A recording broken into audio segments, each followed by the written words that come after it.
ಕರ್ತನಾದ ಯೇಸು ಕ್ರಿಸ್ತನ ದಿವ್ಯನಾಮದಲ್ಲಿ ನಿಮ್ಮೆಲ್ಲರಿಗೂ ಶಾಲೋಮ್. ಗಲಾತ್ಯದವರಿಗೆ ಬರೆದ ಪತ್ರಿಕೆ 5ನೇ ಅಧ್ಯಾಯ 22ನೇ ವಚನ ಏನು ಹೇಳುತ್ತೆ?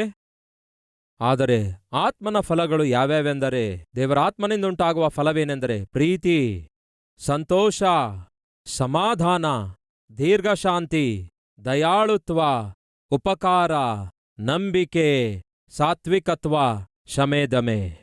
ಆತ್ಮನ ಫಲದಲ್ಲಿ ಕಾಣಿಸಿಕೊಳ್ಳುವಂತಹ 9 ತೋಳುಗಳು. ಮೊದಲನೇದಾಗಿ ಪ್ರೀತಿ. ದೇವರೇ ನಮ್ಮನ್ನು ಮೊದಲು ಪ್ರೀತಿಸಿದ್ದಾರೆ. ದೇವರೇ ನಮ್ಮನ್ನು ಪ್ರೀತಿಸಿದ್ದಾರೆ. ದೇವರು ಲೋಕದ ಮೇಲೆ ಎಷ್ಟೋ ಪ್ರೀತಿಯನ್ನಿಟ್ಟಿದ್ದಾರೆ. ಎರಡನೇದಾಗಿ ನಾವು ದೇವರನ್ನು ಪ್ರೀತಿಸಬೇಕು. ಈ ಪ್ರೀತಿಯನ್ನೇ ಆಧಾರ ಮಾಡಿಕೊಂಡು ಕಳೆದ 2 ಸಂದೇಶಗಳಲ್ಲಿ ಪೇತ್ರನ ಜೀವಿತದ ಬಗ್ಗೆ ಹಂಚಿಕೊಂಡೆ. ಯೇಸು ಮರಣ ಹೊಂದುವುದಕ್ಕಿಂತ ಮುಂಚೆ ಗೆತ್ಸೆಮನೆ ತೋಟದಲ್ಲಿದ್ದಾಗ ಯೇಸು ತನ್ನ ಶಿಷ್ಯರೊಂದಿಗೆ ಮಾತಾಡ್ತಾ ಹೇಳ್ತಾರೆ, ಈ ರಾತ್ರಿ ನೀವು ನನ್ನನ್ನು ಬಿಟ್ಟು ಹಿಂಜರಿದು ಹೋಗುತ್ತೀರಿ ಎಂದು ಹೇಳಿದಾಗ ಪೇತ್ರನು ಒಂದು ಮಾತು ಹೇಳ್ತಾನೆ, ಯೇಸುವೇ, ಎಲ್ಲರೂ ನಿನ್ನನ್ನು ಬಿಟ್ಟು ಹಿಂಜರಿದರೂ ಕೂಡ ನಾನು ಮಾತ್ರ ಹಿಂಜರಿಯುವುದೇ ಇಲ್ಲ ಅನ್ನುತ್ತಾನೆ. ನಿನಗೋಸ್ಕರ ಪ್ರಾಣ ಬೇಕಾದರೂ ಕೊಡ್ತೇನೆ ಅಂತಾನೆ. ಅಂದ್ರೆ ಅರ್ಥವೇನು? ಪ್ರಾಣದಷ್ಟು ಪ್ರೀತಿಸ್ತೇನೆ ಎಂದರ್ಥ. ಆದರೆ ವಾಸ್ತವದಲ್ಲಿ ಪೇತ್ರನು ನಿಜವಾಗಲೂ ಯೇಸುವನ್ನು ಪ್ರಾಣದಷ್ಟು ಪ್ರೀತಿಸಿದನೋ? ಅದು ಹೇಗೆ ಗೊತ್ತಾಗುತ್ತೆ? ಪ್ರಾಣ ಅಪಾಯಕ್ಕೊಳಗಾದಾಗಲೇ ಗೊತ್ತಾಗುತ್ತೆ. ಸ್ವಲ್ಪ ಹೊತ್ತಾದ ಮೇಲೆ ರೋಮ್ ಸೈನಿಕರು ಯೇಸುಕ್ರಿಸ್ತನನ್ನು ಬಂಧಿಸುವುದಕ್ಕಾಗಿ ಬರ್ತಾರೆ. ಹಾಗೆ ಬಂಧಿಸಲು ಬಂದಾಗ ಜರುಗಿದೇನು? ಪ್ರಾಣವನ್ನೇ ಕೊಡ್ತೇನೆಂದು ಹೇಳಿದ ಪೇತ್ರನು ತನ್ನ ಪ್ರಾಣವನ್ನೇ ಹಿಡಿತದಲ್ಲಿಟ್ಟುಕೊಂಡು ಓಡಿಹೋದ. ಪೇತ್ರನಂತಹ ಹಿರಿಯನೇ, ಅಪೋಸ್ತಲರಲ್ಲಿಯೇ ಹಿರಿಯನೆಂದು ಕರೆಯಲ್ಪಟ್ಟ ಪೇತ್ರನು ಓಡಿಹೋದಾಗ ಪೇತ್ರನ ಹಾಗೆ ಉಳಿದ ಶಿಷ್ಯರು ಕೂಡ ಓಡಿಹೋದ್ರು. ಪ್ರಾಣವನ್ನೇ ಕೊಡ್ತೇನೆಂದು ಹೇಳಿದಂತಹ ಶಿಷ್ಯರು ಯೇಸುವನ್ನು ಒಬ್ಬಂಟಿಗನಾಗಿ ಅರ್ಧದಲ್ಲಿಯೇ ಬಿಟ್ಟು ಓಡಿ ಹೋಗೋದು ಎಷ್ಟು ಘೋರ ನೋಡಿ. ಅಷ್ಟು ಮಾತ್ರವಲ್ಲ, ಯೇಸು ಕ್ರಿಸ್ತನನ್ನು ಅನ್ಯಾಯದ ತೀರ್ಪಿಗೆ ಒಳಪಡಿಸುವುದಕ್ಕಾಗಿ ಕರೆದುಕೊಂಡು ಹೋದಾಗ ಪೇತ್ರನು ಯೇಸುವನ್ನು ದೂರದಲ್ಲಿದ್ದುಕೊಂಡು ಹಿಂಬಾಲಿಸುತ್ತಾ ಇರುವಾಗ ಯಾರೋ ಒಬ್ಬರು ಕೇಳ್ತಾರೆ, ಯೇಸು ಕ್ರಿಸ್ತನ ಶಿಷ್ಯರಲ್ಲಿ ನೀನು ಕೂಡ ಒಬ್ಬನಲ್ಲವೋ ಎಂದು ಕೇಳಿದ್ರೆ ಏನ್ ಹೇಳ್ತಾನೆ ಗೊತ್ತಾ? ಯೇಸು ಯಾರೆಂದು ನನಗೊತ್ತಿಲ್ಲ ಎಂದು ಅಲ್ಲಗಳ್ದ. ಒಬ್ಬ ಚಿಕ್ಕ ಹುಡುಗಿ ಪೇತ್ರನಿಗೆ ನೋಡಿ, ನೀನು ಆ ಬೋಧಕನ ಶಿಷ್ಯರಲ್ಲಿ ಒಬ್ಬನಲ್ಲವೋ ಎಂದು ಕೇಳ್ತಾಳೆ. ಹಾಗೆ ಕೇಳಿದ ತಕ್ಷಣವೇ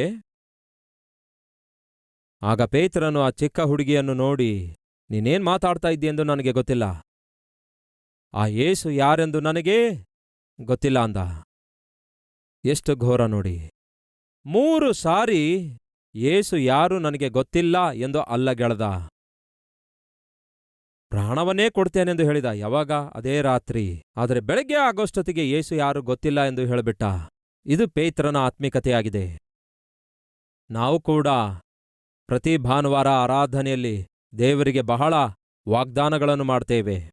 ನಾವು ಒಂದು ಒಳ್ಳೆ ವಾಕ್ಯ ಕೇಳಿದಾಗ, ಒಂದು ಒಳ್ಳೆ ಸಂದೇಶವನ್ನು ನಾವು ಕೇಳಿದಾಗ, ಆ ಸಂದೇಶ ನಮ್ಮ ಜೀವಿತದಲ್ಲಿ ಪ್ರಭಾವ ಬೀರಿದಾಗ ತೀರ್ಮಾನ ತೆಗೆದುಕೊಳ್ತೇವೆ, ದೇವರಿಗೆ ಒಂದು ಮಾತು ಕೊಡ್ತೇವೆ. ಆ ನಂತರ ಆ ಮಾತನ್ನು ಮರೆತು ಹೋಗ್ತೇವೆ.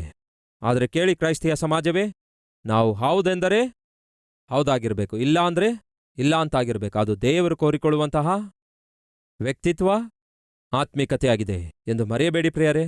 ಯೇಸು ಶಿಲುಬೆಗೆ ಒಪ್ಪಿಸಲ್ಪಡ್ತಾರೆ, ಶಿಲುಬೆಗೆ ಹಾಕಲ್ಪಡ್ತಾರೆ, ಮರಣ ಹೊಂದುತ್ತಾರೆ, ತಿರುಗಿ ಎದ್ದೇಳ್ತಾರೆ, ಶಿಷ್ಯರಿಗೆ ಕಾಣಿಸಿಕೊಳ್ತಾರೆ. ಹಾಗೆ ಶಿಷ್ಯರಿಗೆ ಕಾಣಿಸಿಕೊಂಡ ಪ್ರಕ್ರಿಯೆಯಲ್ಲಿ ಪೇತ್ರನೊಂದಿಗೆ ಮಾತಾಡ್ತಿದ್ದಾರೆ. ಪೇತ್ರನೇ, ನೀನು ನನ್ನನ್ನು ಪ್ರೀತಿಸ್ತಿದೀಯಾ ಎಂದು. ಯೋಹಾನ ಸುವಾರ್ತೆ 21ನೇ ಅಧ್ಯಾಯ 15ನೇ ವಚನ.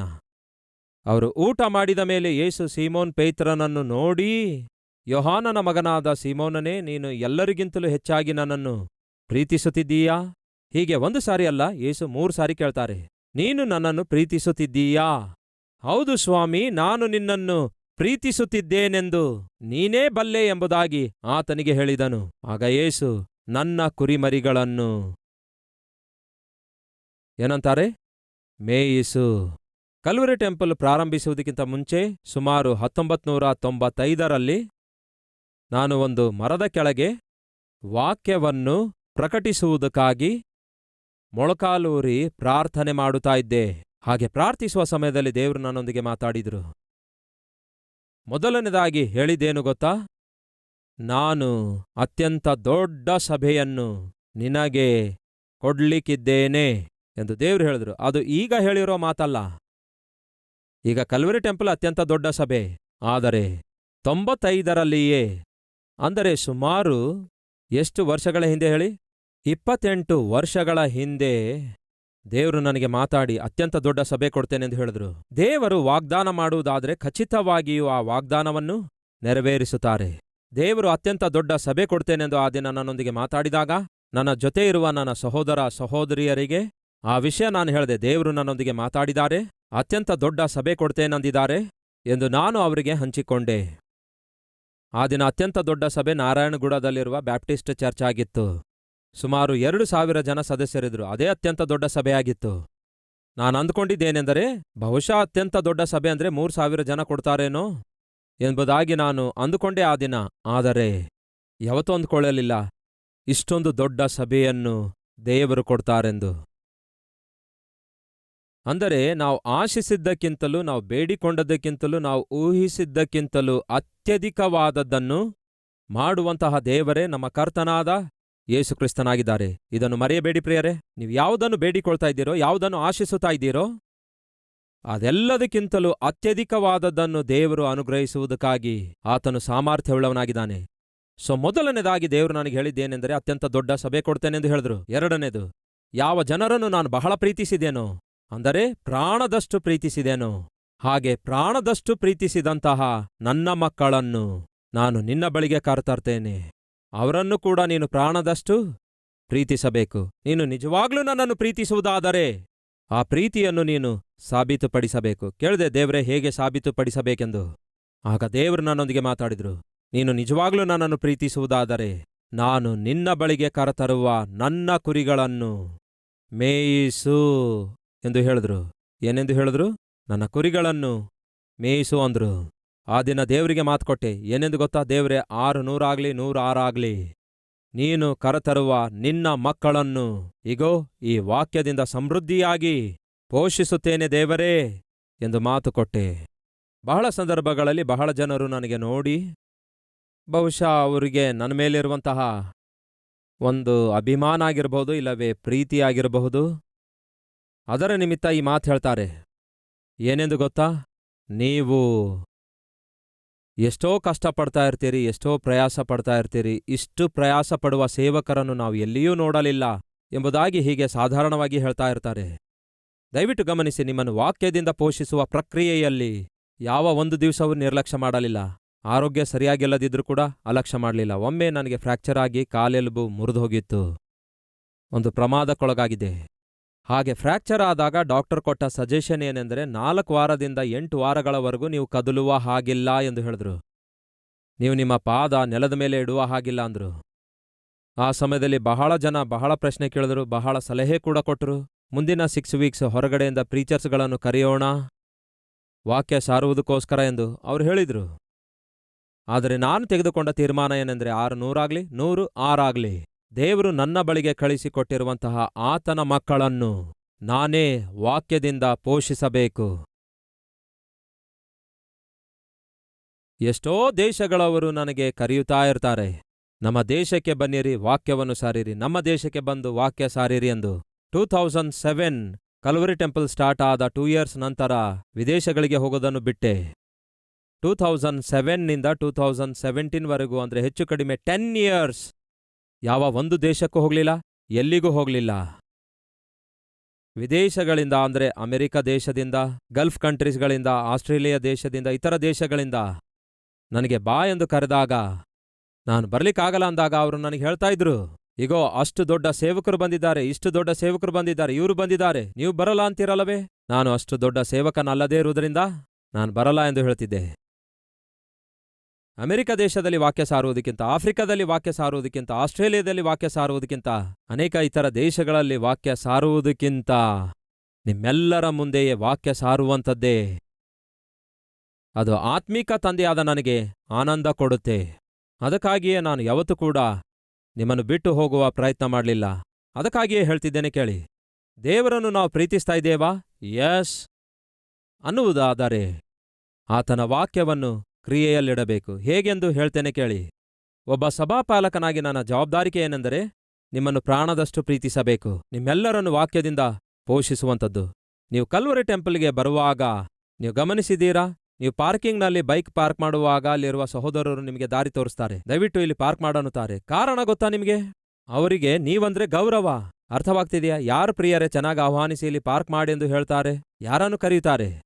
ಗೌರವಿಸುವವರು ಮಾತ್ರವೇ. ನೀವು ಸಭೆ ಒಳಗಡೆ ಬರುವಾಗ ನಿಮ್ಮನ್ನು ಚೆನ್ನಾಗಿ ಕರೆತಂದು ಒಂದು ಕಡೆ ಕೂತ್ಕೊಳ್ಳುವಂತೆ ಮಾಡ್ತಾರೆ. ಇಲ್ಲಿ ಕೂತ್ಕೊಳ್ಳಿ ಸಿಸ್ಟರ್ ಎಂದು ಯಾಕೆ ಹಾಗೆ ಮಾಡ್ತಾರೆ? ಪ್ರಾಮುಖ್ಯವಾಗಿ ಪ್ರತಿ ಭಾನುವಾರ ಬೆಳಗ್ಗೆ ಮೊದಲನೇ ಆರಾಧನೆಗೆ ಬರುವಾಗ ಏನ್ ಮಾಡ್ತಾರೆ? ಟೀ ಕೊಡ್ತಾರೆ. ಯಾಕೆ ಟೀ ಕೊಡ್ತಾರೆ?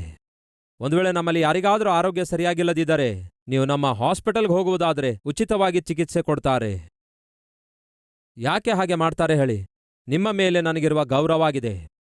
ಮಧ್ಯಾಹ್ನ ನೀವು ಆರಾಧನೆಯಲ್ಲಿ ಪಾಲ್ಗೊಂಡ ನಂತರ ನೀವು ಹಿಂತಿರುಗಿ ಮನೆಗೆ ಹೋಗೋಷ್ಟೊತ್ತಿಗೆ ತಡ ಆಗುವುದರಿಂದ ನಮ್ಮ ಸಭೆಯಲ್ಲಿಯೇ ಮಧ್ಯಾಹ್ನದ ಊಟ ಏರ್ಪಡಿಸಿದ್ದೇವೆ. ಕಾರಣ ಹೇಳಿ? ನಿಮ್ಮ ಮೇಲಿರುವ ನನ್ನ ಪ್ರೀತಿ. ಎಲ್ಲಿಯೂ ಯಾರು ಯಾವತ್ತೂ ಒಂದು ಸಭೆ ತೋರಿಸಲಾರದಂತಹ ದೇವರ ಪ್ರೀತಿ ನಮ್ಮ ಕಲ್ವರಿ ಟೆಂಪಲ್ನಲ್ಲಿ ನಾವು ತೋರಿಸ್ತಿದ್ದೇವೆ. ಕಾರಣವೇನೆಂದರೆ ದೇವರು ನನಗೆ ಆ ಜವಾಬ್ದಾರಿಕೆ ಕೊಟ್ಟಿದ್ದಾರೆ. ನೀನು ನನ್ನನ್ನು ಪ್ರೀತಿಸ್ತಿದೀಯಾ? ಹಾಗಾದರೆ ನನ್ನ ಸಭೆಯನ್ನು ಪ್ರೀತಿಸು. ಆ ಪ್ರೀತಿಯನ್ನು ಕ್ರಿಯೆಯಲ್ಲಿ ತೋರಿಸು. ಈ ದಿನ ನೀವು ಕಲ್ವರಿ ಟೆಂಪಲಿನ ಯಾವುದೇ ಮೂಲೆಗೆ ಹೋಗಿ ನೋಡಿದರೂ ಕ್ರಿಸ್ತನ ಪ್ರೀತಿ ಕಾಣಿಸುತ್ತೆ. ಯಾಕೆಂದರೆ ಅದು ದೇವರು ನನಗೆ ಕೊಟ್ಟಿರುವ ಜವಾಬ್ದಾರಿಕೆ, ನಿಮ್ಮ ಮೇಲೆ ನನಗಿರುವ ಗೌರವವಾಗಿದೆ. ಹೇಗೆ ನಾವು ದೇವರನ್ನು ಪ್ರೀತಿಸ್ತಿದ್ದೇವೆಂದು ನಿರೂಪಿಸಬಲ್ಲೆವು? ನಮ್ಮ ಜವಾಬ್ದಾರಿಕೆಗಳನ್ನು ನಾವು ನಿರ್ವಹಿಸುವುದರಿಂದ. ಯಸ್, ಒಬ್ಬ ಸಭಾಪಾಲಕನಾಗಿ ನಾನು ಹೇಗೆ ನಿರೂಪಿಸಬಲ್ಲೆ? ನನ್ನ ಜವಾಬ್ದಾರಿಕೆಗಳನ್ನು ಶಕ್ತಿಗೆ ಮೀರಿ ನಾನು ನಿರ್ವಹಿಸುವುದರಿಂದ. ಹಾಗಾದರೆ ನಿಮ್ಮ ಜವಾಬ್ದಾರಿಕೆ ಏನಾಗಿದೆ? ಒಬ್ಬ ತಂದೆಯಾಗಿ ನಿಮಗೆ ಜವಾಬ್ದಾರಿಕೆ ಇದೆ. ತಾಯಿಯಾಗಿ ನಿಮಗೆ ಜವಾಬ್ದಾರಿಕೆ ಇದೆ. ಗಂಡ ಹೆಂಡತಿಯರಾಗಿ ನಿಮಗೊಂದು ಜವಾಬ್ದಾರಿಕೆ ಇದೆ. ಆ ಜವಾಬ್ದಾರಿಕೆ ನೀವು ನಿರ್ವಹಿಸಬೇಕು. ಹೇಗೆ ನಿರ್ವಹಿಸಬೇಕು? ಪ್ರೀತಿಯಿಂದಲೇ ನಿರ್ವಹಿಸಬೇಕು. ಯಾವಾಗ ನೋಡಿದ್ರೂ ಗಂಡನನ್ನು ದ್ವೇಷಿಸುವಂತಹ, ಹೆಂಡತಿಯನ್ನು ದ್ವೇಷಿಸುವಂತಹ, ಮಕ್ಕಳನ್ನು ದ್ವೇಷಿಸುವಂತಹ, ತಂದೆ ತಾಯಿಗಳನ್ನು ದ್ವೇಷಿಸುವಂತಹ ಮಗನಾಗಿರ್ಬೋದು, ಮಗಳಾಗಿರ್ಬೋದು, ಹೀಗೆ ಒಬ್ಬರನ್ನೊಬ್ಬರು ದ್ವೇಷಿಸುತ್ತಾ ಒಬ್ಬರೊಂದಿಗೆ ಒಬ್ಬರು ಜಗಳವಾಡುತ್ತಾ ಹೇಗೆ ನೀವು ಪ್ರೀತಿ ತೋರಿಸ್ಲಿಕ್ಕಾಗತ್ತೆ? ಯಾವ ರೀತಿಯಾಗಿ ದೇವರ ಪ್ರೀತಿ ತೋರಿಸ್ಲಿಕ್ಕಾಗತ್ತೆ? ಒಮ್ಮೆ ಆಲೋಚಿಸಿರಿ. ನೀವು ನಿಜವಾಗ್ಲೂ ದೇವರನ್ನು ಪ್ರೀತಿಸುತ್ತಿರುವುದಾದರೆ ಆ ಪ್ರೀತಿಯನ್ನು ಕ್ರಿಯೆಯಲ್ಲಿ ತೋರಿಸಬೇಕು. ಕ್ರಿಸ್ತನು ಸಭೆಯನ್ನು ಪ್ರೀತಿಸಿದ ಹಾಗೆಯೇ ಪುರುಷರೇ ನಿಮ್ಮ ಹೆಂಡತಿಯರನ್ನು ಪ್ರೀತಿಸಿರಿ. ಸ್ತ್ರೀಯರೇ ನಿಮ್ಮ ಗಂಡಂದರಿಗೆ ಅಧೀನರಾಗಿರಿ. ವಾಕ್ಯವನ್ನು ಕ್ರಿಯೆಯಲ್ಲಿಡದೆ, ಹೆಂಡತಿಯನ್ನು ಪ್ರೀತಿಸದೆ, ಗಂಡನಿಗೆ ಅಧೀನಳಾಗದೆ ನಾನು ಭಕ್ತನು ಭಕ್ತಳು ಎಂದು ಹೇಳುವುದಾದರೆ ಹೇಗೆ ನಡೆಯುತ್ತೆ ಹೇಳಿ? ಗಂಡನನ್ನು ದ್ವೇಷಿಸುತ್ತಾ, ಹೆಂಡತಿಯನ್ನು ದ್ವೇಷಿಸುತ್ತಾ, ಹೆತ್ತ ತಂದೆ ತಾಯಿಗಳನ್ನೇ ದ್ವೇಷಿಸುತ್ತಾ ಇರುವ ಮಕ್ಕಳು ಹೇಗೆ ಆತ್ಮಿಕರಾಗ್ತಾರೆ ಹೇಳಿ? 1 ಯೋಹಾನ 3ನೇ ಅಧ್ಯಾಯ 14ನೇ ವಚನ. ನೀತಿಯನ್ನು ನಡೆಸದಂತಹ ಪ್ರತಿಯೊಬ್ಬನು, ತನ್ನ ಸಹೋದರನನ್ನು ಪ್ರೀತಿಸದಂತಹ ಪ್ರತಿಯೊಬ್ಬನು ದೇವರಿಂದ ಹುಟ್ಟಿದವನು ಅಲ್ಲ. ನೀವು ನಿಮ್ಮ ಸಹೋದರನಿಗೆ ದ್ವೇಷಿಸುವುದಾದರೆ, ಕೆಲವರಿಗೆ ತಮ್ಮ ಸಹೋದರನ ಮೇಲೆ ಕೋಪ ಇರುತ್ತೆ, ಸಹೋದರಿ ಮೇಲೆ ಕೋಪ ಇರುತ್ತೆ, ಗಂಡನ ಮೇಲೆ ಕೋಪ, ಹೆಂಡತಿಯ ಮೇಲೆ ಕೋಪ, ದ್ವೇಷ. ಮುಂದೆ ಓದುತ್ತೇನೆ ನೋಡಿ, 10ನೇ ವಚನ. ತನ್ನ ಸಹೋದರನನ್ನೇ ಪ್ರೀತಿಸದವನು ದೇವರಿಂದ ಹುಟ್ಟಿದವನೂ ಅಲ್ಲ. 14ನೇ ವಚನ. ಪ್ರೀತಿ ಇಲ್ಲದೇ ಇರುವವನು ಮರಣದಲ್ಲೇ ಇದ್ದಾನೆ. 15ನೇ ವಚನ.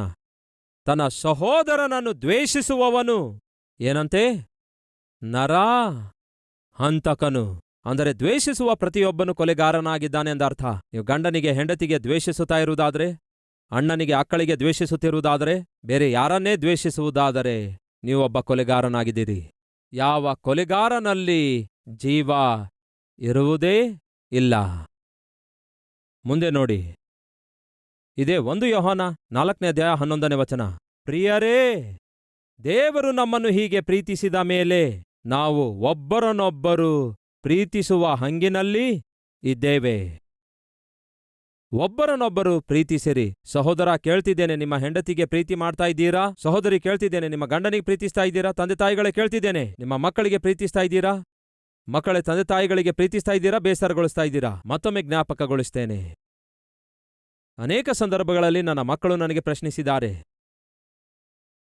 ಏನೆಂದು ಪ್ರಶ್ನಿಸಿದ್ದಾರೆ ಗೊತ್ತಾ? ಡ್ಯಾಡಿ, ಯಾಕೆ ಡ್ಯಾಡಿ ನಮಗಿಂತಲೂ ನಿಮಗೆ ಮಮ್ಮಿ ಅಂದ್ರೇನೇ ಇಷ್ಟ ಎಂದು ಬಹಳ ಸಾರಿ ಪ್ರಶ್ನಿಸಿದ್ರು. ಯಾರಂದ್ರೆ ಬಹಳ ಇಷ್ಟ ಅಂತೆ? ನಮಗಿಂತಲೂ ಹೆಚ್ಚು ನಿಮಗೆ ಮಮ್ಮಿ ಅಂದ್ರೇನೇ ಇಷ್ಟ. ಯಾಕೆ ಮಮ್ಮಿಗೆ ಅಷ್ಟೊಂದು ಪ್ರೀತಿಸ್ತೀರಿ ನೀವು ಎಂದು ಕೇಳಿದ್ರು. ಯಾವತ್ತೇ ಆಗಲಿ ನಿಮ್ಮ ಮಗನು ಈ ಪ್ರಶ್ನೆ ನಿಮಗೆ ಕೇಳಿದಾನಾ? ಸಹೋದರನೇ ಕೇಳ್ತಿದ್ದೇನೆ, ಯಾವತ್ತೇ ಆಗಲಿ ನಿಮ್ಮ ಮಗನಾಗಲಿ ನಿಮ್ಮ ಮಗಳಾಗಲಿ ಈ ಪ್ರಶ್ನೆ ಕೇಳಿದಾರಾ? ಒಮ್ಮೆ ಯೋಚಿಸಿ. That's my question. Yes, my children asked me, ಯಾಕೆ ನೀವು ಮಮ್ಮಿಗೆ ಅಷ್ಟೊಂದು ಪ್ರೀತಿಸ್ತಾ ಇದ್ದೀರೆಂದು. ಬೈಬಲ್ನಲ್ಲಿ ನೋಡುವಾಗ ದೇವರು ಹೇಳಿದ್ದಾರೆ, ಪ್ರಿಯರೇ, ನಿಮ್ಮ ಹೆಂಡತಿಯನ್ನು ಪ್ರೀತಿಸಿರಿ. ಹೇಗೆ? ಕ್ರಿಸ್ತನು ತನ್ನ ಸಭೆಯನ್ನು ಪ್ರೀತಿಸಿದ ಪ್ರಕಾರವೇ. ಸಹೋದರಿಯೇ, ಕೇಳ್ತಿದ್ದೇನೆ, ಎಂದೇ ಆಗಲಿ ಯಾಕೆ ಮಮ್ಮಿ ಡ್ಯಾಡಿಗೆ ನೀನು ಅಷ್ಟೊಂದು ರೆಸ್ಪೆಕ್ಟ್ ಕೊಡುತ್ತಿ? ಯಾಕೆ ಡ್ಯಾಡಿಗೆ ಅಷ್ಟು ಗೌರವ ಕೊಡುತ್ತಿ? ಯಾಕೆ ಡ್ಯಾಡಿಯ ಮಾತು ಮೀರೋದಿಲ್ಲ ನೀನು? ಯಾವತ್ತೇ ಆಗಲಿ ಸಹೋದರಿಯರೇ ಕೇಳ್ತಿದ್ದೇನೆ, ನಿಮ್ಮ ಮಗನಾಗಲಿ ಮಗಳಾಗಲಿ ಆ ಮಾತು ನಿಮಗೆ ಕೇಳಿದ್ದಾರಾ? ಒಮ್ಮೆ ಆಲೋಚಿಸಿ. ದೇವರನ್ನು ನಾವು ಪ್ರೀತಿಸ್ತಿದ್ದೇವಾ? ಯಸ್. ಹಾಗಾದರೆ ಆ ಪ್ರೀತಿ ಕ್ರಿಯೆಯಲ್ಲಿ ತೋರಿಸಬೇಕಲ್ಲವೇ? ಯಾವಾಗ ನೋಡಿದ್ರೂ ಹೆಂಡತಿಗೆ ಹೊಡೆಯುವಂಥವನು, ಬೈಯುವಂಥವನು ಹೇಗೆ ಹೆಂಡತಿಗೆ ಪ್ರೀತಿಸ್ಲಿಕ್ಕಾಗತ್ತೆ? ಯಾವಾಗ ನೋಡಿದ್ರೂ ಗಂಡನಿಗೆ ಎದುರಿಸುವಂತಹ, ಪೀಡಿಸುವಂತಹ, ಮನೆ ಸಾಮಾನೆಲ್ಲ ಕಿತ್ತಾಕಿ ತಿಪ್ಪೆ ಮಾಡುವ ಹೆಂಡತಿ ಹೇಗೆ ದೇವರನ್ನು ಪ್ರೀತಿಸ್ತಾಳೆ? ಯಾವಾಗ ನೋಡಿದ್ರೂ ತಂದೆ ತಾಯಿಗಳಿಗೆ ಎದುರಿಸುವಂತಹ ಮಗನು ಯಾವ ರೀತಿ ದೇವರನ್ನು ಪ್ರೀತಿಸ್ಲಿಕ್ಕಾಗತ್ತೆ? ಒಮ್ಮೆ ಆಲೋಚಿಸಿ. ಪೇತ್ರನೇ ನನ್ನನ್ನು ಪ್ರೀತಿಸ್ತಾ ಇದೆಯಾ? ನಿನಗೆ ಗೊತ್ತಲ್ಲ ಸ್ವಾಮಿ ಪ್ರೀತಿಸ್ತಿದ್ದೇನೆಂದ್ರು. ಹಾಗಾದರೆ ಕ್ರಿಯೆಯಲ್ಲಿ ತೋರಿಸು. ಈ ದಿನ ದೇವರು ನಿಮಗೂ ಹೇಳ್ತಿದ್ದಾರೆ, ನೀವು ನಿಜವಾಗ್ಲೂ ನನ್ನನ್ನು ಪ್ರೀತಿಸ್ತಾ ಇದ್ದೀರಾ? ಪ್ರೀತಿಸ್ತೇನೆ ದೇವ್ರೆ. ಹಾಗಾದರೆ ಕ್ರಿಯೆಯಲ್ಲಿ ತೋರಿಸಿ. ಆ ಪ್ರೀತಿಯನ್ನು ಕ್ರಿಯೆಯಲ್ಲಿ ತೋರಿಸಿ. ಆ ಪ್ರೀತಿ ನಿಮ್ಮ ಮನೆಯಲ್ಲಿ ತೋರಿಸಿ. ಆ ಪ್ರೀತಿ ನಿಮ್ಮ ಗಂಡನಿಗೆ ತೋರಿಸಿ, ನಿಮ್ಮ ಹೆಂಡತಿಗೆ ತೋರಿಸಿ, ನಿಮ್ಮ ಮಕ್ಕಳಿಗೆ ತೋರಿಸಿ, ನಿಮ್ಮ ಒಡ ಹುಟ್ಟಿದವರಿಗೆ ತೋರಿಸಿ, ನಿಮ್ಮ ಸುತ್ತಲಿರುವ ಸಮಾಜಕ್ಕೂ ತೋರಿಸಿರಿ. ನೀವು ನಿಜವಾಗಲೂ ನನ್ನನ್ನು ಪ್ರೀತಿಸುವುದಾದರೆ ಕ್ರಿಯೆಯಲ್ಲಿ ತೋರಿಸಿ. ಕಣ್ಣಿಗೆ ಕಾಣಿಸುವ ಮನುಷ್ಯನಿಗೆ ಪ್ರೀತಿ ಮಾಡದಿರುವಾಗ ಕಾಣದಿರುವ ದೇವರಿಗೆ ಪ್ರೀತಿ ಮಾಡೋದು ನಿಜ ಅಂತೀರಾ? ಒಮ್ಮೆ ಆಲೋಚಿಸಿ. ಅಬ್ರಹಾಮನೇ, ನಿನ್ನ ಒಬ್ಬನೇ ಮಗನನ್ನು, ಅಂದರೆ ನೀನು ಬಹಳವಾಗಿ ಪ್ರೀತಿಸುವ ನಿನ್ನ ಮಗನಾದ ಇಸಾಕನನ್ನು ನನಗೆ ಸರ್ವಾಂಗ ಹೋಮವಾಗಿ ಅರ್ಪಿಸು. ಒಬ್ಬನೇ ಒಬ್ಬ ಮಗ ಇದ್ದ ಪ್ರಿಯರೇ. 15-16 ವರ್ಷ ಅವನ ವಯಸ್ಸು. ಅಪಾರವಾದ ಪ್ರೀತಿಯಿಂದ ಬೆಳೆಸಿದ ಪ್ರಿಯರೇ. ಇಸಾಕನೇ ಅಬ್ರಹಾಮನಿಗೆ ಸರ್ವವೂ ಸರ್ವಸ್ವವೂ ಆಗಿದ್ದ. ಅವರ ದುಃಖವೆಲ್ಲ ಹೋಗಿ ಆ ಮಗನ ನಿಮಿತ್ತ ಆನಂದದಿಂದ ತುಂಬಿಕೊಂಡಿರುವ ಅವರ ಜೀವಿತದಲ್ಲಿ ಸಡನ್ ಆಗಿ ದೇವರು ಹೇಳ್ತಾರೆ, ಅಬ್ರಹಾಮನೇ, ನೀನು ಪ್ರೀತಿಸುವ ನಿನ್ನ ಮಗನನ್ನು ದೇವರು ನನ್ನ ಸೇವೆಗೆ ಅರ್ಪಿಸು ಎಂದು ಹೇಳಲಿಲ್ಲ. ಏನು ಹೇಳ್ತಾರೆ? ಸರ್ವಾಂಗ ಹೋಮವಾಗಿ ಅರ್ಪಿಸು ಅನ್ನುತ್ತಾರೆ. ಆ ದಿನ ಅಬ್ರಹಾಮ ಏನಂದು ಗೊತ್ತಾ? ಆಯ್ತು ದೇವರೇ. ವಾಸ್ತವದಲ್ಲಿ ದೇವರು ಅಬ್ರಹಾಮನ ಪ್ರೀತಿಯನ್ನು ಪರಿಶೀಲಿಸಿದರು. ನನ್ನನ್ನು ಹೆಚ್ಚು ಪ್ರೀತಿ ಮಾಡ್ತಿದ್ದಾನೋ ಇಲ್ಲವೇ ತನ್ನ ಮಗನನ್ನು ಹೆಚ್ಚು ಪ್ರೀತಿಸ್ತಿದ್ದಾನೋ ಎಂದು ಅಬ್ರಹಾಮನು ನಿರೂಪಿಸಿದ ಪ್ರಿಯರೇ. ದೇವರೇ, ನಿನಗಿಂತಲೂ ಹೆಚ್ಚು ನನ್ನ ಮಗನು ನನಗೆ ಅಲ್ಲವೇ ಅಲ್ಲವೆಂದು. ಎಷ್ಟು ಅದ್ಭುತವಾದ ನಂಬಿಕೆ ನೋಡಿ. ಹನ್ನಳೇ, ನನ್ನನ್ನು ಪ್ರೀತಿಸ್ತಾ ಇದೀಯಾ ಇಲ್ಲವೇ ನಿನ್ನ ಮಗನನ್ನು ಪ್ರೀತಿಸ್ತಾ ಇದೀಯಾ? ದೇವರೇ, ನಿನಗಿಂತಲೂ ನನ್ನ ಮಗನು ದೊಡ್ಡವನಲ್ಲ ದೇವರೇ. ಹಾಗಾದರೆ ನನಗೆ ಮಾತು ಕೊಟ್ಟಿದೆಯಲ್ಲವೇ, ನಿನ್ನ ಮಗನನ್ನು ನನ್ನ ಸೇವೆಗೆ ಕೊಡ್ತೇನೆಂದು? ಹೌದು, ಕೊಡ್ತೇನೆ ದೇವರೇ. ಅನೇಕ ವರ್ಷಗಳ ನಂತರ ಹುಟ್ಟಿದ ಮಗನನ್ನು ಹನ್ನಳು ಕರೆದುಕೊಂಡು ಹೋಗಿ ದೇವರ ಸನ್ನಿಧಿಯಲ್ಲಿ ಅರ್ಪಿಸಿಕೊಟ್ಟಳು ಪ್ರಿಯರೇ. ಅದಕ್ಕೆ ಕಾರಣ ಗೊತ್ತಾ? ಪ್ರೀತಿ. ಪ್ರಿಯ ಸಹೋದರ ಕೇಳ್ತಿದ್ದೇನೆ, ಸಹೋದರಿ ಕೇಳ್ತಿದ್ದೇನೆ, ನಿಜವಾಗ್ಲೂ ನೀವು ದೇವರನ್ನು ಪ್ರೀತಿಸ್ತಾ ಇದ್ದೀರಾ? ಹಾಗಾದರೆ ಈ ದಿನ ಯಾವುದನ್ನು ನೀವು ಪ್ರೀತಿಸ್ತಾ ಇದ್ದೀರೋ? ಕೆಲವೊಂದು ಜನ ಅಂದವನ್ನು ಪ್ರೀತಿಸ್ತಾರೆ, ಕೆಲವರು ವಸ್ತ್ರವನ್ನು ಪ್ರೀತಿಸ್ತಾರೆ, ಇನ್ನು ಕೆಲವರು ತಿಂಡಿಯನ್ನು ಪ್ರೀತಿಸ್ತಾರೆ, ಕೆಲವರು ಕುಡಿಯೋದನ್ನು ಪ್ರೀತಿಸ್ತಾರೆ. ಈ ದಿನ ನೀವು ನಿಮ್ಮ ಜೀವಿತದಲ್ಲಿ ಅತಿಯಾಗಿ ಪ್ರೀತಿಸೋದು ಏನಾಗಿದೆ? ಅದನ್ನು ಒಂದು ವೇಳೆ ಯೇಸುವಿಗಾಗಿ ಕೊಡಬೇಕಾದ್ರೆ ಕೊಡ್ತೀರಾ?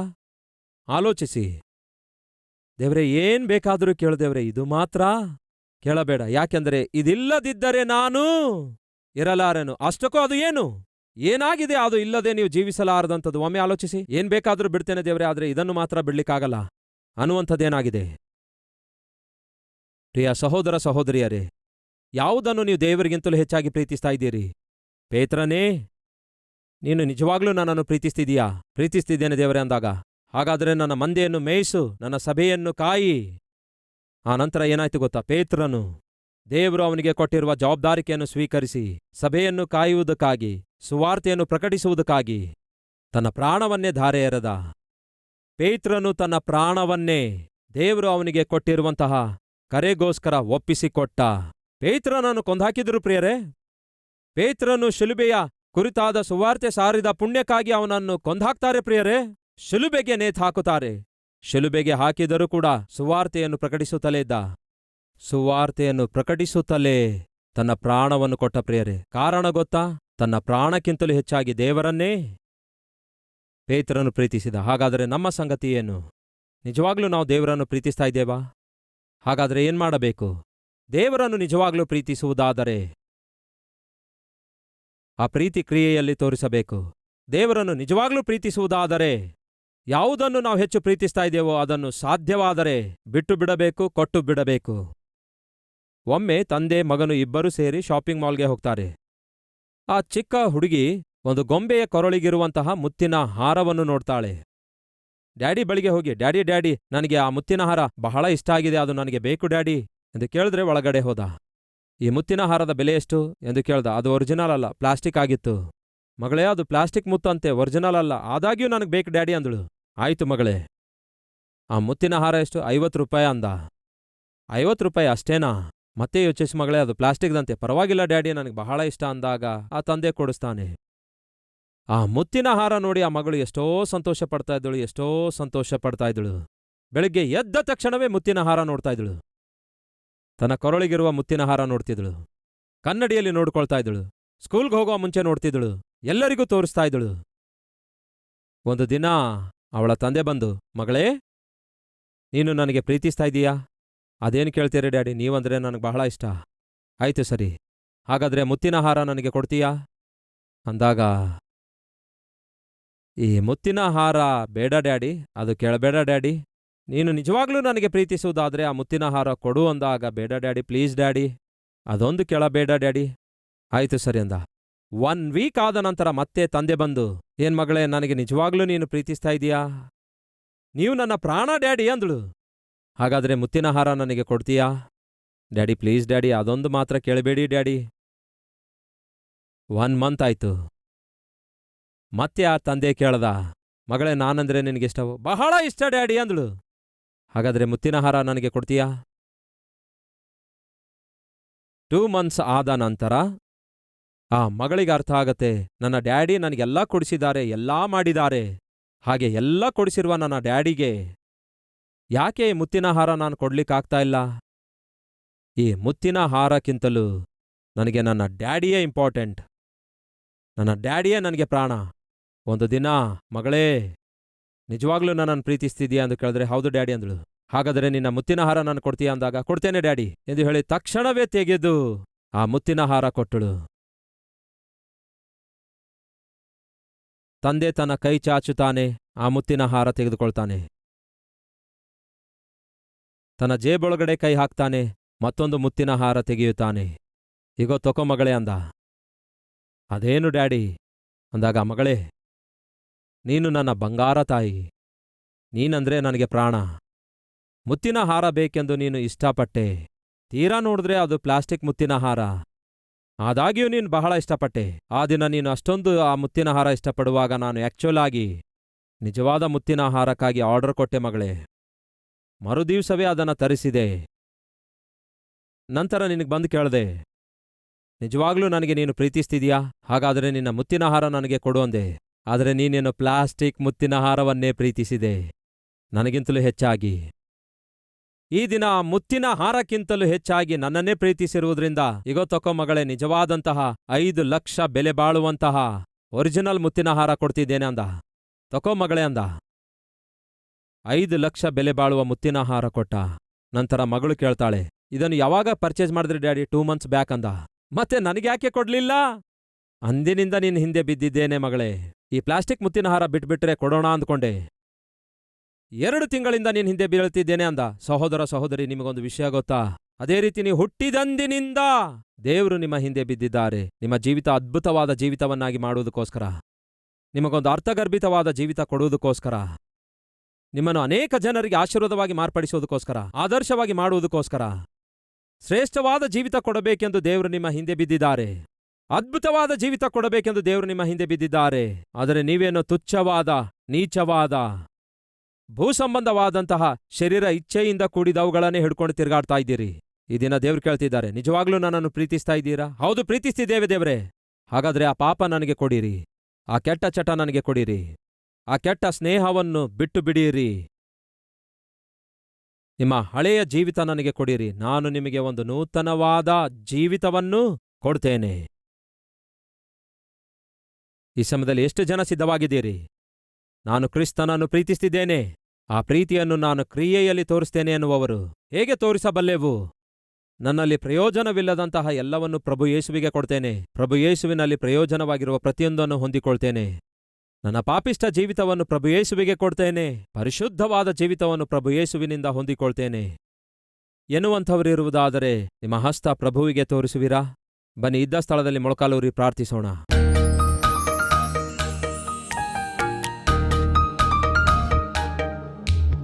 ಪರಿಶುದ್ಧನಾದ ತಂದೆಯೇ, ನಿಮ್ಮ ಸನ್ನಿಧಿಯಲ್ಲಿ ಕೂಡಿಬಂದು ನಿಮ್ಮ ವಾಕ್ಯದ ಮೂಲಕ ಶ್ರೇಷ್ಠವಾದ ಸಂದೇಶದಿಂದ ನಮ್ಮನ್ನು ನಾವು ಸರಿಪಡಿಸಿಕೊಳ್ಳಲು ಸಾಧ್ಯವಾಯಿತು. ನಿಮ್ಮನ್ನು ನಾವು ಪ್ರೀತಿಸುವುದಾದರೆ ಆ ಪ್ರೀತಿಯನ್ನು ನಾವು ಕ್ರಿಯೆಯಲ್ಲಿ ತೋರಿಸಬೇಕು. ದೇವರೇ, ಈ ದಿನ ಗಂಡನಿಗೆ ಪ್ರೀತಿಸ್ಲಿಕ್ಕಾಗ್ತಿಲ್ಲ, ಹೆಂಡತಿಗೆ ಪ್ರೀತಿಸ್ಲಿಕ್ಕಾಗ್ತಾ ಇಲ್ಲ, ಮಕ್ಕಳಿಗೂ ಪ್ರೀತಿಸ್ಲಿಕ್ಕಾಗ್ತಾ ಇಲ್ಲ, ಮನೆಯಲ್ಲಿರುವವರನ್ನು ಪ್ರೀತಿಸ್ಲಿಕ್ಕಾಗ್ತಾ ಇಲ್ಲ, ಸುತ್ತಲೂ ಇರುವವರನ್ನು ಪ್ರೀತಿಸ್ಲಿಕ್ಕಾಗ್ತಾ ಇಲ್ಲ.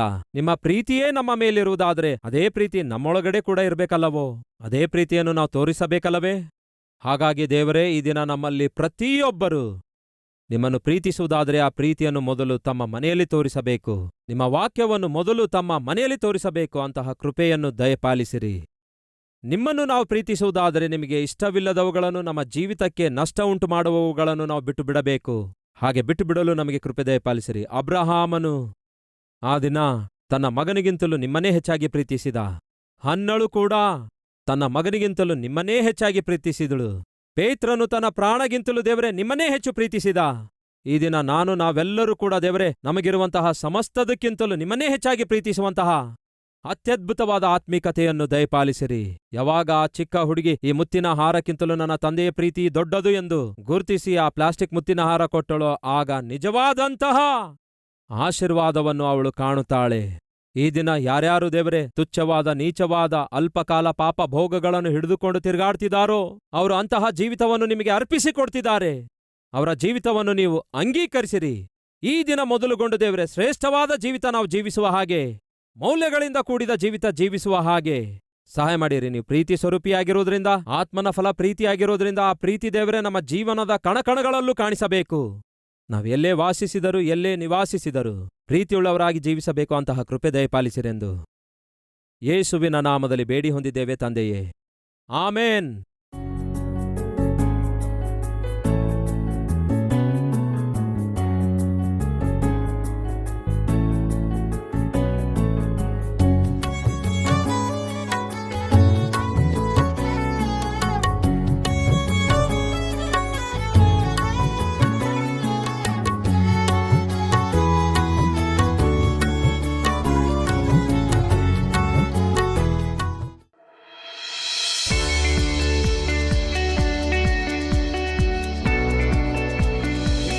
ಬೇಡಿಕೊಳ್ಳತಕ್ಕ ಯಾವುದಾದರೂ ಒಂದು ವಿಷಯವಾಗಿ ಭೂಲೋಕದಲ್ಲಿ ಒಂದೇ ಮನಸ್ಸುಳ್ಳವರಾಗಿದ್ದರೆ ಅದು ಪರಲೋಕದಲ್ಲಿರುವ ನನ್ನ ತಂದೆಯಿಂದ ನಿಮಗೆ ದೊರೆಯುವುದು ಎಂದು ಯೇಸು ಕ್ರಿಸ್ತನು ಹೇಳಿದ್ದಾರೆ. ನಿಮಗಿರುವ ಪ್ರಾರ್ಥನೆ ಮನವಿಗಳಿಗೋಸ್ಕರ ನಿಮ್ಮೊಂದಿಗೆ ಪ್ರಾರ್ಥಿಸುವುದಕ್ಕಾಗಿ ದೈವ ಸೇವಕರಾದ ಡಾಕ್ಟರ್ ಪಿ ಸತೀಶ್ ಕುಮಾರ್ ಅವರಿಂದ ಏರ್ಪಡಿಸಲಾದ ಅದ್ಭುತವಾದ ಒಂದು ಸೇವೆ ಕಲ್ವರಿ ಟೆಂಪಲ್ ಪ್ರೇಯರ್ ಟವರ್ ಆಗಿದೆ. ನಿಮ್ಮ ಪ್ರಾಂತ್ಯ ಯಾವುದೇ ಆಗಿರಲಿ, ನಿಮ್ಮ ಭಾಷೆ ಯಾವುದೇ ಆಗಿರಲಿ, 24 ಗಂಟೆ ನಿಮಗೋಸ್ಕರ ಪ್ರಾರ್ಥಿಸುವ ಪ್ರಾರ್ಥನೆ ವೀರರು ಸಿದ್ಧವಾಗಿದ್ದಾರೆ. ಪ್ರತಿದಿನ 3,000ಕ್ಕೂ ಅಧಿಕ ಪ್ರಾರ್ಥನೆ ಮನವಿಗಳು ನಮಗೆ ಬರುತ್ತಾ ಇವೆ.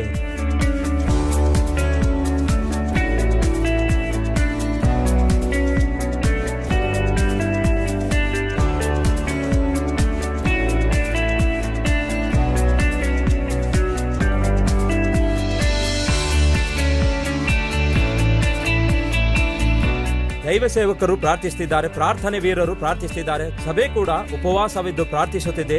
ದೇವರು ಅದ್ಭುತ ಕಾರ್ಯಗಳನ್ನು ಮಾಡ್ತಿದ್ದಾರೆ. ಈಗಲೇ ಸ್ಕ್ರೀನ್ ಮೇಲೆ ಕಾಣಿಸುವ ನಂಬರಿಗೆ ಫೋನ್ ಮಾಡಿ ನಿಮಗಿರುವ ಸಮಸ್ಯೆಗಳಿಗೋಸ್ಕರ ನಮ್ಮೊಂದಿಗೆ ಸೇರಿ ಪ್ರಾರ್ಥಿಸಿರಿ. ದೇವರು ಕೊಡುವ ಉತ್ತರ ಪಡೆದುಕೊಳ್ಳಿರಿ. ಪ್ರಾರ್ಥನೆ ಮನವಿಗಳಿಗೋಸ್ಕರ ನೀವು ಫೋನ್ ಮಾಡಬೇಕಾದ ನಂಬರ್ 0900006009000 ಎನ್ನುವಂಥದ್ದೇ. ಎಲ್ಲಾ ಜನರು ರಕ್ಷಿಸಲ್ಪಡಬೇಕೆಂದು 17 ಭಾಷೆಗಳಲ್ಲಿ ಶುದ್ಧವಾದ ವಾಕ್ಯವನ್ನು ಸಾರುತ್ತಾ ಭಾರದಿಂದ ಪ್ರಾರ್ಥಿಸುತ್ತಾ ಅನುದಿನವೂ ಆತನ ರಕ್ಷಣೆ ಸುವಾರ್ತೆಯನ್ನು ಪ್ರಕಟಿಸಿರಿ ಎಂದು ವಾಕ್ಯ ಹೇಳುತ್ತಿರುವ ಪ್ರಕಾರ ವಾಕ್ಯಾನುಸಾರವಾಗಿ ಸೇವೆ ಮಾಡುತ್ತಿರುವ ಈ ಅದ್ಭುತವಾದ ಸೇವೆಯಲ್ಲಿ ನೀವು ಕೂಡ ಪಾಲ್ಗೊಂಡವರಾಗಿ ಅನೇಕರಿಗೆ ಆಶೀರ್ವಾದಕರವಾಗಿ ಮಾರ್ಪಡಿರಿ. ದೇವರ ಆಶೀರ್ವಾದಗಳನ್ನು ಹೊಂದಿಕೊಳ್ಳಿರಿ. ಪ್ರಾರ್ಥನೆ ಮನವಿಗಳಿಗೋಸ್ಕರ ನೀವು ಫೋನ್ ಮಾಡಬೇಕಾದ ಫೋನ್ ನಂಬರ್ 0900006009000 ಎನ್ನುವಂಥದ್ದೇ. Post box number 30, Kukatpally, Hyderabad 72.